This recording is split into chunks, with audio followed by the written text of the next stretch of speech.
জয়ী হোৱাৰ পিছত জিলা কাৰ্যালয়ত আহি আদৰণি লৈছোঁ। মই ভাবোঁ এটা সুখৰ মুহূৰ্ত। দলৰ কাৰ্যকৰ্তাসকলে যি ধৰণে কাম কৰিছে, নিস্বাৰ্থভাৱে কাম কৰিছে, তাক স্বীকৃতি জনোৱাটো আমাৰ প্ৰয়োজন। আৰু তেখেতসকলে যি আদৰণি জনাইছে, আদৰণি জনায়ো ভাল পাইছে। কাৰণ নৱগঠিত লোকসভাত আমি বিপুল ভোটত জয়ী হৈছোঁ। ইয়াতকৈ মৰম আৰু জনসাধাৰণে দিব নোৱাৰে। মই জনসাধাৰণক ধন্যবাদ জনাইছোঁ, কাৰ্যকৰ্তাসকলক ধন্যবাদ জনাইছোঁ।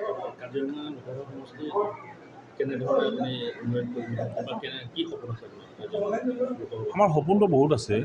আচলতে মানুহ যদি ভাবে এইটো ব্যক্তিৰ বিষয় নহয়, এইটো এটা সামূহিক বিষয়। বিধায়কসকল আছে, দলৰ কাৰ্যকৰ্তাসকল আছে, সকলোৰ লগত কথা পাতিব লাগিব। ইতিমধ্যে আমি কথা পাতি ঠিক কৰিছোঁ। আমি সময়ত আপোনালোকক জনাম, কাৰণ আগতীয়া হ'ব বেছি কথাটো। আপোনালোকে এই কথা জানে যে বিধায়কসকলে যিসকল মন্ত্ৰী হৈ আছে, তেখেতসকলে বিভিন্ন ধৰণৰ কাম কাজবিলাক আৰম্ভ কৰিছে। আৰু কাম কাজ আৰম্ভ কৰাৰ পিছত সেইখিনি সম্পূৰ্ণ হ'বলৈ গৈ আছে আৰু কিছুমান থাকি গৈছে। এইখিনি আমি ঠিক কৰিম। কাজিৰঙা লোকসভাত এটা মডেল লোকসভালৈ ৰূপান্তৰ কৰিব পাৰি নেকি, তাৰো চিন্তা চৰ্চা কৰিব লাগিব। তাৰ কাৰণে যিবিলাক সমস্যা আছে সেইবিলাক সমাধান কৰিবৰ কাৰণে আমি চেষ্টা কৰিম। আজিৰ দিনটো আচলতে আমাৰ জিলাবাসীৰ কাৰণে আৰু দলটোৰ সকলো কৰ্মীৰ কাৰণে এটা ঐতিহাসিক দিন। কাৰণ প্ৰথমবাৰৰ বাবে আজি কলিয়বাৰ লোকসভা সমষ্টি আগতে আছিল, বৰ্তমান কাজিৰঙা হৈছে।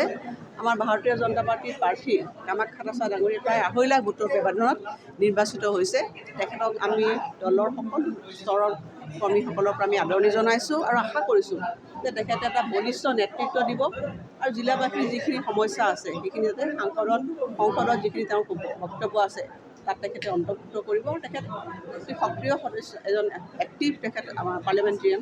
সকলোৱে আমি পুনৰবাৰ তেখেতক এই সমষ্টিটো প্ৰতিনিধিত্ব কৰাৰ কাৰণে আমি আনন্দিত হৈছোঁ আৰু এইখিনি কথা আমি তেখেত কৈছোঁ। জয়ী হোৱাৰ পিছত জিলা কাৰ্যালয়ত আহি আদৰণি লৈছোঁ। মই ভাবোঁ এটা সুখৰ মুহূৰ্ত।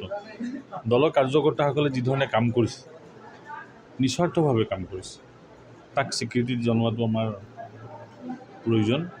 আৰু তেখেতসকলে যি আদৰণি জনাইছে, আদৰণি জনায়ো ভাল পাইছে। কাৰণ নৱগঠিত লোকসভাত আমি বিপুল ভোটত জয়ী হৈছোঁ। ইয়াতকৈ মৰম আৰু জনসাধাৰণে দিব নোৱাৰে। মই জনসাধাৰণক ধন্যবাদ জনাইছোঁ, কাৰ্যকৰ্তাসকলক ধন্যবাদ জনাইছোঁ।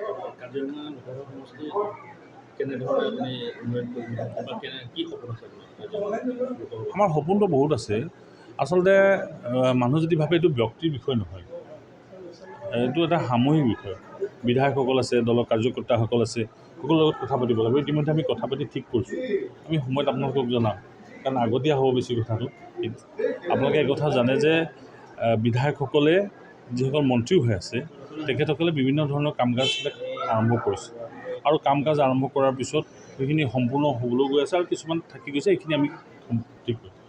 কাজিৰঙা লোকসভাত এটা মডেল লোকসভালৈ ৰূপান্তৰ কৰিব পাৰি নেকি, তাৰো চিন্তা চৰ্চা কৰিব লাগিব। তাৰ কাৰণে যিবিলাক সমস্যা আছে সেইবিলাক সমাধান কৰিবৰ কাৰণে আমি চেষ্টা কৰিম। আজিৰ দিনটো আচলতে আমাৰ জিলাবাসীৰ কাৰণে আৰু দলটোৰ সকলো কৰ্মীৰ কাৰণে এটা ঐতিহাসিক দিন। কাৰণ প্ৰথমবাৰৰ বাবে আজি কলিয়বাৰ লোকসভা সমষ্টি আগতে আছিল, বৰ্তমান কাজিৰঙা হৈছে। আমাৰ ভাৰতীয় জনতা পাৰ্টীৰ প্ৰাৰ্থী কামাখ্যা দাস ডাঙৰীয়া প্ৰায় 2.5 লাখ ভোটৰ ব্যৱধানত নিৰ্বাচিত হৈছে। তেখেতক আমি দলৰ সকলো স্তৰৰ কৰ্মীসকলৰ পৰা আমি আদৰণি জনাইছোঁ আৰু আশা কৰিছোঁ যে তেখেতে এটা বলিষ্ঠ নেতৃত্ব দিব আৰু জিলাবাসীৰ যিখিনি সমস্যা আছে সেইখিনি যাতে সংসদত যিখিনি তেওঁৰ বক্তব্য আছে তাত তেখেতে অন্তৰ্ভুক্ত কৰিব। তেখেত সক্ৰিয় সদস্য, এজন এক্টিভ তেখেত আমাৰ পাৰ্লিয়ামেণ্টেৰিয়ান। সকলোৱে আমি পুনৰবাৰ তেখেতক এই সমষ্টিটো প্ৰতিনিধিত্ব কৰাৰ কাৰণে আমি আনন্দিত হৈছোঁ আৰু এইখিনি কথা আমি তেখেত কৈছোঁ।